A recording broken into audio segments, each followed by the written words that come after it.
வணக்கம் ராஜேஸ்வரி. அதாவது தாய்லாந்து நாட்டு தலைநகர் பாங்காக்கில் இருந்து ஏர் இந்தியா ஏசிய பயணிகள் விமானம் நள்ளிரவு சென்னை சர்வதேச விமான நிலையத்திற்கு வந்தது. அதில் வந்த பயணிகளை சென்னை விமான நிலைய சுங்க அதிகாரிகள் சோதனை நடத்தினர். அப்போது சென்னையை சேர்ந்த சுமார் 35 வயது ஆண் பயணி ஒருவர் சுற்றுலா பயணியாக தாய்லாந்து நாட்டிற்கு சென்றுவிட்டு இந்த விமானத்தில் திரும்பி வந்தார். அந்த பயணியின் நடவடிக்கைகள் சுங்க அதிகாரிகளுக்கு சந்தேகத்தை ஏற்படுத்தியது. எனவே அந்த பயணியை நிறுத்தி விசாரித்தனர். அப்போது அவர் முன்னுக்கு பின்முரணாக பதிலளித்தார். இதையடுத்து அவருடைய உடைமைகளை சோதனை நடத்தினர். அவர் உடுமைக்குள் மறைத்து வைத்திருந்த 7 பார்சல்களை பிரித்து பார்த்தனர். அதனுள் பதப்படுத்தப்பட்ட ஹைட்ரோபோனிக் உயரக கஞ்சா இருந்ததை கண்டுபிடித்தனர். அந்த பார்சலில் சுமார் 3.5 கிலோ ஹைட்ரோபோனிக் கஞ்சா இருந்தது.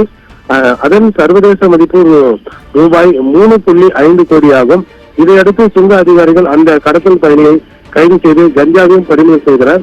சென்னை விமான நிலையத்தில் ஏற்கனவே 2 தினங்களுக்கு முன்பு தாய்லாந்து நாட்டிலிருந்து கடத்தி கொண்டு வரப்பட்ட ரூபாய் 6 கோடி மதிப்புடைய 6 கிலோ ஹைட்ரோபோனிக் உயர்ரக கஞ்சா பறிமுதல் செய்யப்பட்டு வடமாநில இளம் பெண் கைது செய்யப்பட்டிருந்த நிலையில் தற்போது மீண்டும் தாய்லாந்து நாட்டிலிருந்து கடத்தி கொண்டு வரப்பட்ட ரூபாய் 3.5 கோடி மதிப்புடைய 3.5 கிலோ ஹைட்ரோபோனிக் கஞ்சா பறிமுதல் செய்யப்பட்டு சென்னையை சேர்ந்த ஆண் பயணி கைது செய்யப்பட்டுள்ளார்.